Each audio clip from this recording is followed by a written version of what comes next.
A big focus for us is .5 basketball. Get the ball, do something with it. Either drive, pass, shoot, and just trying to... All of that comes into play, and Indiana's done a nice job feeding the post. Mitchell off the screen, finds some space. Oh, it's a much-needed three. The Indiana Fever, Kelsey, Money Mitch, put them in a ditch. Lexie Hold taking over. Ari McDonald and her farm giving me assists, giving me steals. 5 assists for Ari McDonald. Oh yeah, we're ready. We are ready. The Indiana Fever beat the Washington Mystics in the first game of the Commissioner's Cup, 85. The Washington Mystics believed they had demoralized the Indiana Fever, following a preseason where they outmatched Sophie Cunningham and clinched a victory over them on May 28th. It seemed the Fever had been written off. With Caitlin Clark's injury, many dismissed Indiana entirely. For both of you, just getting your first win after a 3-game losing streak, how did it feel? I mean, I'm just proud of our group for staying with it. Obviously, we can't control injuries, we can't control any of that, but I think we had 2 really good practices this week, and to be able to come out and get a win after that, I'm just proud of us for fighting, and also just really proud of Ari for coming out and providing just some incredible minutes, 27 minutes, and she was ready. She stayed ready, and we needed every single one of those, and just really proud of the group. However, the Mystics overlooked one crucial aspect. A team knocked down doesn't always remain on the ground. Often, they return with renewed vigor. On June 3rd, despite facing adversity with their star player out, the Fever orchestrated an unforgettable comeback, delivering a spectacular game of retribution. Fever dog, you know what's coming. Bow, bow, bow! On to the next. Woo! Feels good, baby. Woo! Making a win, kind of baby. That's a good-looking dog. Woo! Happy day. So, what truly unfolded in their previous encounter that made this revenge so intensely gratifying? Imagine this. The Washington Mystics arrived at CFG Bank Arena and edged out the Fever with an 83-77 victory. But what really left a mark wasn't just the win, it was their swagger. The Mystics flaunted dominance, acting like Indiana was some inexperienced squad that had no business sharing the court. Their attitude radiated arrogance, shouting, "We dominate you!" I'll say it. Fire Stephanie White. And a Fever lose to a young Washington Mystics team, 83-77.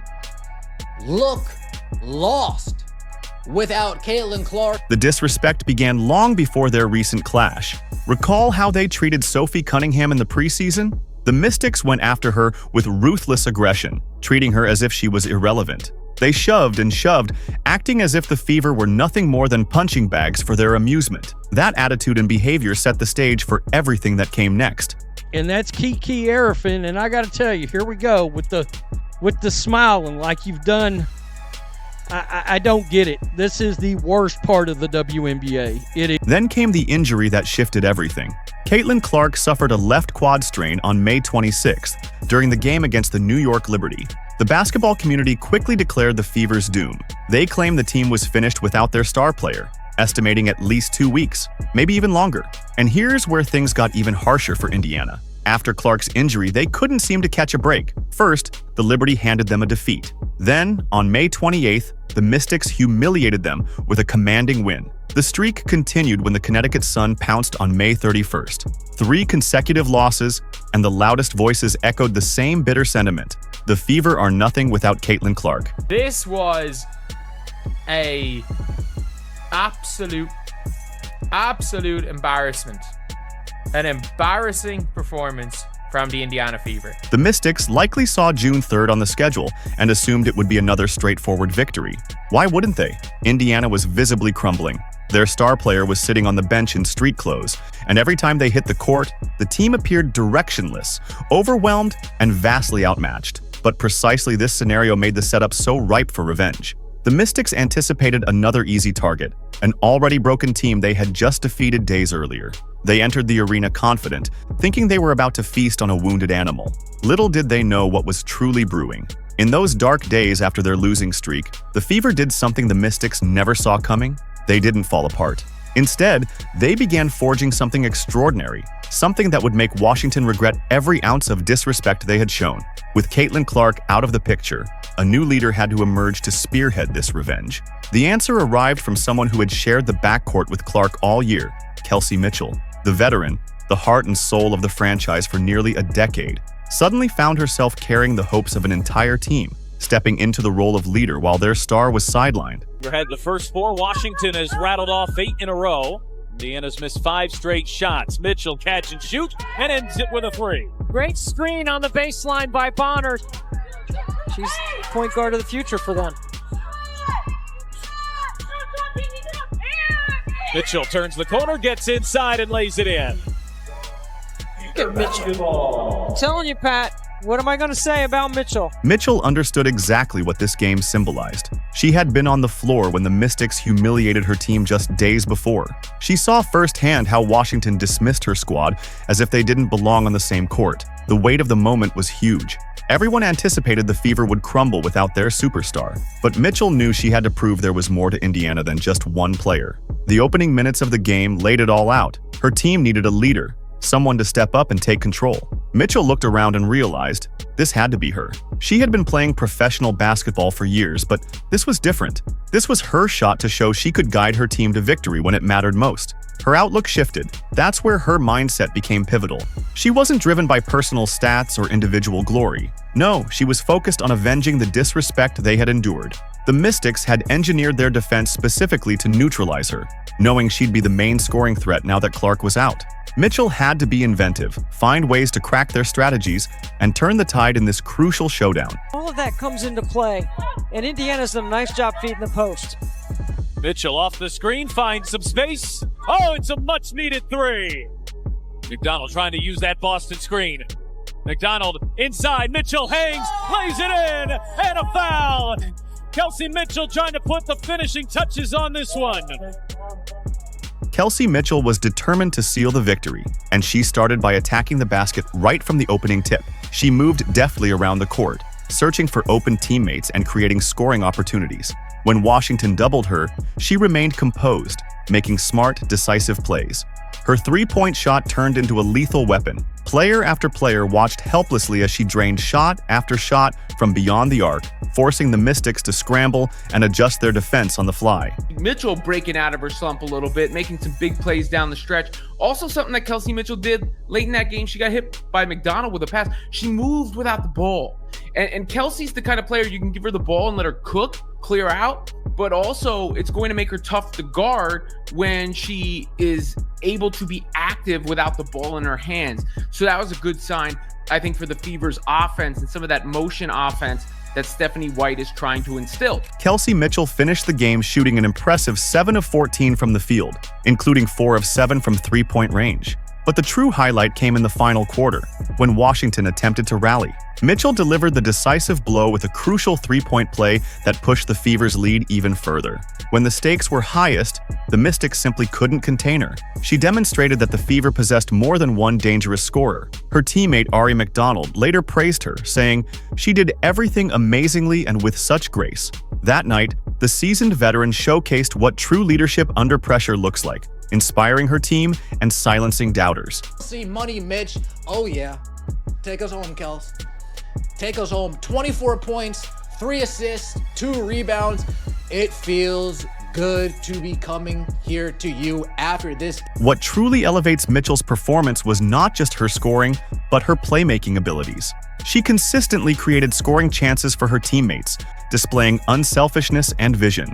Coach Stephanie White highlighted that the team tallied 21 assists on 30 made field goals, a clear testament to Mitchell's willingness to share the ball and trust her teammates. Her unselfish approach transformed the Fever into a formidable collective capable of defeating any opponent. Sometimes, the ultimate revenge comes not just from individual brilliance, but from players nobody anticipates. While Kelsey Mitchell stole the spotlight, 2 other Fever players delivered the final, devastating blow that left the Mystics speechless.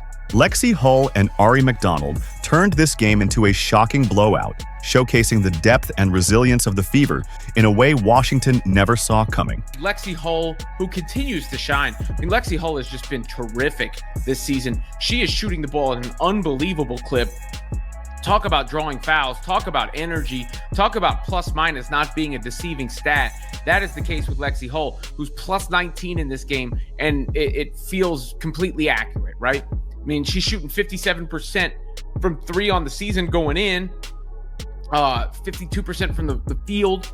I believe that's going in as well, but regardless, you get the point. Shooting the ball. Let's start with Lexie Hull. Throughout the first half, she was her usual energetic self, always hustling and giving maximum effort. But offensively, she was completely silent, scoring 0 points and flying under the radar. The Mystics likely believed they had her number, assuming she was contained. Hull headed to the locker room at halftime, knowing her team needed her to step up. Yet, she remained focused, stayed prepared, and continued grinding away. She patiently waited for her chance to make an impact. Hull, 14 points, 6 rebounds, 4 assists. Lexie Hull, taking it off the dribble, taking it off the dribble, reverse layup. Lexie Hull, what got into you today, Lexie? What got into you in that third quarter? Holy smokes. Lexie Hull. Folks, dude, Lexie Hull taking Sonia Citrone off the dribble. Yeah, she's like that. Lexie Hull, reverse layup. Okay, Lexie, go on with your bad self.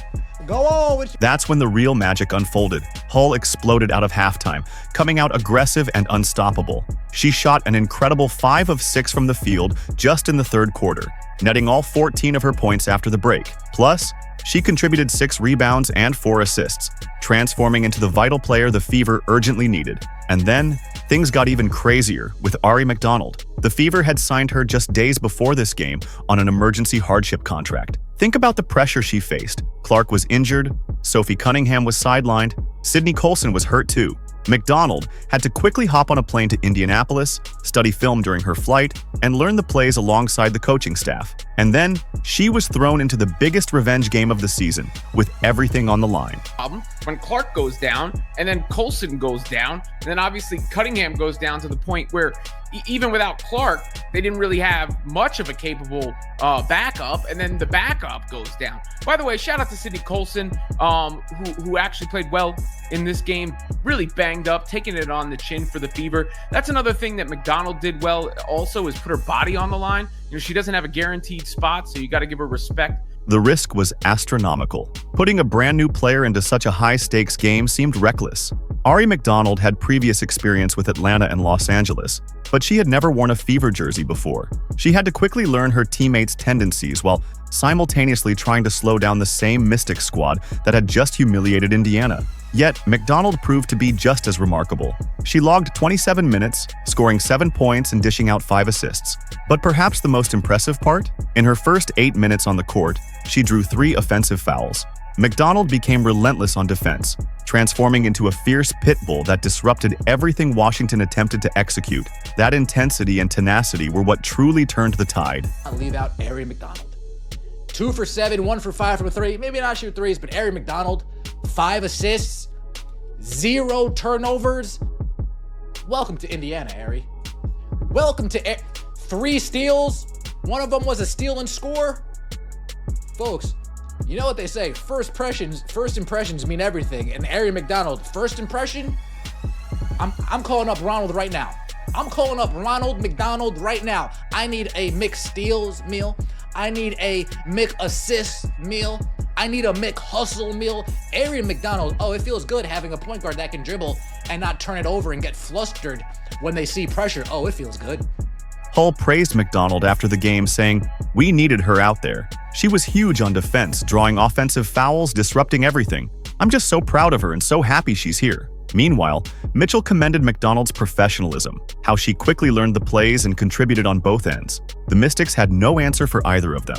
They had expected the same fragile, broken team from May 28th, but instead, they faced Hull scoring at will and McDonald creating chaos on defense. Coach Stephanie White summed it up perfectly. McDonald's performance was exactly what they needed. She posed a thought: what if losing Caitlin Clark in the short term actually turned out to be the best thing that could happen to the Fever this season? That victory over Washington revealed something much bigger than revenge. It showed that the Fever had discovered a new level of trust in each other, one that didn't rely solely on one superstar. Every player on that court learned they belonged in crunch time, proving they could rise when it mattered most. To the players. We won because of the players. We won because of Ari, because of Lexie, because of Kelsey, because of Dantis, because of AB. We won because of them.